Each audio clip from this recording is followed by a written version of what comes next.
자, 5문제 풀어봐요. 가시대의 사회 모습으로 오른 것은 경상북도 예천군 삼강리 유적에서 지역명은 우리 한능검 시험에서는 필요가 없습니다. 가시대를 대표하는 주먹도끼, 몸돌, 격지, 찌개, 무슨 개가 나왔죠. 구석기 시대가 되겠습니다. 가시대의 생활 모습, 구석기 시대를 찾아주면 되죠. 가락바퀴를 이용하여 실을 뽑았다. 직조행위죠. 신석기에 해당되는 내용이고요. 2번 또 반복됩니다. 동굴에 살면서 사냥과 채집을 하였다. 동굴 혹은 막집에 살죠. 구석기 시대가 될 겁니다. 답은 2번이고요. 계속 읽어볼게요. 거푸집을 이용해서 세형 동검을 제작하였다. 자, 거푸집은 청동기 이후에 나오게 됩니다. 처음에 비파형 동검에서 세형 동검으로 바뀌게 되죠. 세형 동검은 한국의 독자적인 그런 청동기예요. 그래서 초기철기 시대에 해당되게 되겠습니다. 4번 빗살무늬 토기를 만들어 식량을 저장하였다. 빗살무늬 토기는 대표적인 신석기 시대 토기가 되죠. 5번 쟁기, 쇠사랑 등의 철제 농기구를 사용하였다. 청동기 시대에도 철제 농기구는 사용을 못하죠. 청동은 무르기 때문에 철기 시대가 되어야 철제 농기구를 사용합니다.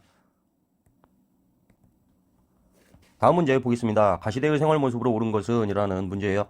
가시대 생활체험교실 농경과 정착생활이 시작됐다 그랬죠.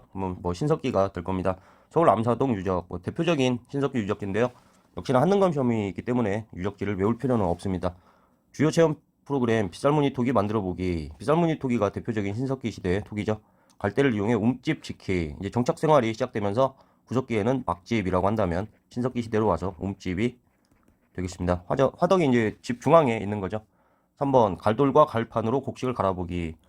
갈판이라는 거는 이런 돌판이고요. 위에 이렇게 동그란 막대로 왔다 갔다 하면서 나달의 껍질을 까주는 거죠.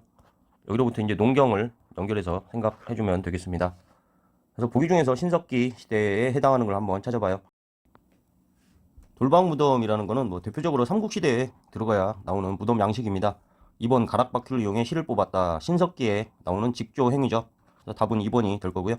계속 읽어봅니다. 3번 명도전, 반랑전 등의 화표를 사용하였다. 철기시대에 사용된 청동화폐죠. 중국과 교역을 했음을 알려줍니다. 철기시대에 해당하죠.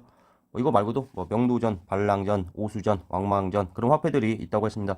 4번 쟁기, 쇠사랑 등의 철제 농기구를 사용하였다. 철기시대에 들어가야 철제 농기구를 사용하죠. 5번 거푸집을 이용해 비파형 동검을 제작하였다. 청동기 시대부터 시작되는 겁니다. 비파형 동검에서 한국식 동검인 세형 동검이 나중에 제작되게 되죠. 이렇게 보기가 굉장히 반복됩니다. 자, 다음 문제 또 풀어봐요. 가시대의 생활 모습으로 오른 것은 경기도 김포시 신안리 유적. 그렇게 유명한 유적지가 아닙니다. 집터가 확인이 되었다. 이 집터 내부에서 빗살무늬 토기, 갈돌, 갈판. 갈돌, 갈판은 아까 이 전 문제에서 나온 거죠. 곡식의 나달의 껍질을 벗기기 위해서 사용된 신석기 유적 유물입니다. 빗살무늬 토기도 신석기 대표적인 토기죠. 유물을 통해 정착생활과 농경이 시작된 신석기 시대의 모습을 살펴볼 수 있을 것으로 기대합니다. 자, 보기를 읽어보겠습니다. 신석기에 해당하는 걸 고르면 되죠. 답이 1번이네요. 가락바퀴를 이용해 실을 뽑았다. 신석기에 해당하는 거고요. 명도전을 사용하여 중국과 교류하였다. 철기시대에 발견되는 중국과 교역을 나타내주는 청동화폐입니다. 3번 의뢰도구로 청동방울 등을 사용하였다. 청동기 이후에 나타나는 거죠. 4번 거푸집을 이용하여 세형 동검을 제작하였다. 자, 거푸집 석재로 만든 틀이라고 했습니다. 비파형 동검과 세형 동검. 세형 동검 하게 되면 청동 후기에서 일반적으로는 초기 철기 시대에 발견되는 독자적인 우리나라식 동검이라고 알려져 있습니다. 적어도 최소한 청동기 이후죠.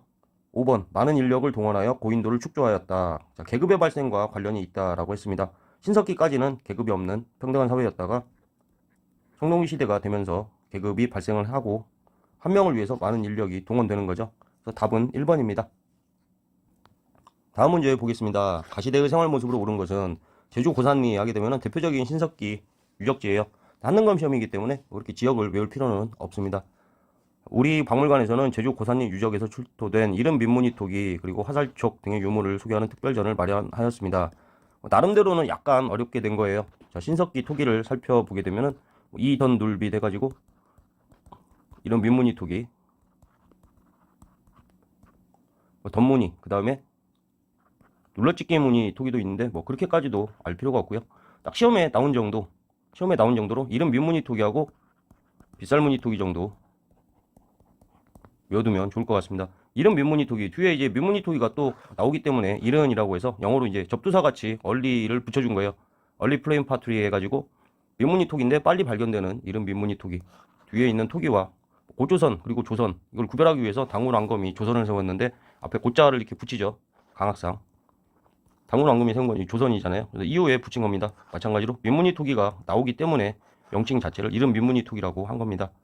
이 정도면 뭐 한능검 시험 치고는 약간 어렵게 나온 거죠. 자, 신석기가 되겠습니다. 보기에서 이거 하나 더 보고 넘어갈게요. 화살촉이 나왔죠. 화살촉. 이건 뭐랑 관계가 있냐면 구석기에서 신석기로 넘어가면서 기후가 이제 따뜻해졌죠. 신석기 되면서 오늘날과 같은 해안선을 갖게 됐다고 했습니다. 그래서 바다나 강가, 특히나 이제 바다라는 개념하고 관계된 것들, 뭐 조개껍데기 가면이라든지 그런 것들은 다 신석기일 수밖에 없는 그런 것들이에요. 근데 따뜻해졌다고 했잖아요. 따뜻해지면서 구석기에는 굉장히 큰 동물들이 있어가지고 사냥에 어려움이 없었지만 신석기로 넘어가면서 이제 작고 빠른 짐승들, 뭐 토끼, 노루 이런 것들이 생기는 거예요. 기후 변화에 맞게. 그러다 보니까 뭐 토끼 같은 것들을 잡기 위해서 이런 조그만 무기들이 발달하게 됩니다. 또 뭐 신석기에 해당하겠죠. 그래서 가 하면은 신석기가 되고요. 보기 중에 신석기에 해당하는 걸 한번 골라보겠습니다. 1번 동굴이나 막집에 거주하였다. 뭐 금방 떠날 거니까 이동생활이니까 막집이라고 했죠. 구석기에 해당합니다. 이동생활이라는 것으로부터 뭐 하나 더 뭐 재미로 알고 넘어가자면 우리 한반도의 조상을 구석기인으로 안 봅니다. 정착생활이 시작된 신석기인으로 봐요. 구석기는 뭐 왔다가 갔다 이렇게 봐가지고 이동생활이기 때문에 인정하지 않습니다. 2번 가락바퀴를 이용하여 실을 뽑았다. 직조 행위죠. 신석기에 해당하는 내용이고요. 실만 뽑아가지고 뭘 했어요? 옷이나 그물.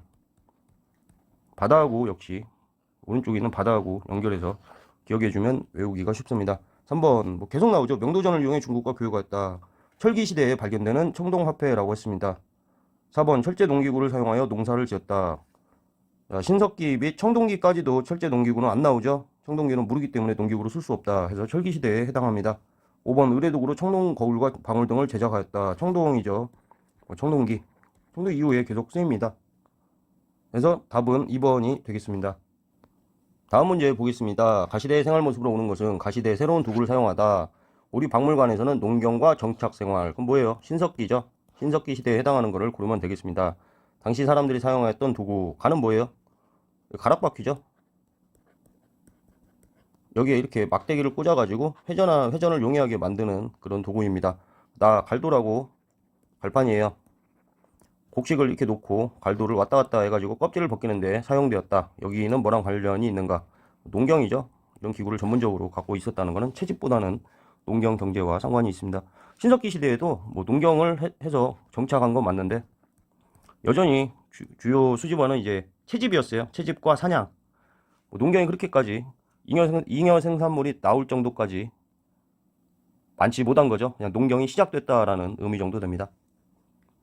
그 이후에도 뭐 굉장히 가난하고 못 먹을 때 대기근이 오고 막 이런 시기는 뭐 조선에도 많고 그 이후에도 굉장히 오랜 기간 많았잖아요. 그래서 뭐 여전히 채집 경제가 중심이 되었다라고 기억해 주면 좋겠습니다. 1번 주로 동굴이나 강가에 막집에서 살았다. 막지은 집 이동생활이니까 언제예요? 구석기죠.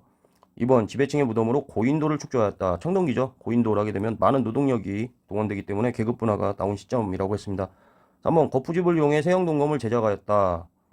청동기에서 초기 철기 청동 후기나 정확하게 표현하면 청동 후기나 아니면 초기 철기라고 봅니다. 그냥 순서 세형 동검, 비파형 동검, 세형 동검에서 비파형에서 세형으로 왔다 라고 하고 이 시기가 청동 후기나 초기 철기가 돼요. 적어도 청동이라는 단어가 들어갈 수는 있죠. 그래서 이거는 독자적인 한반도의 동검이라고 봅니다.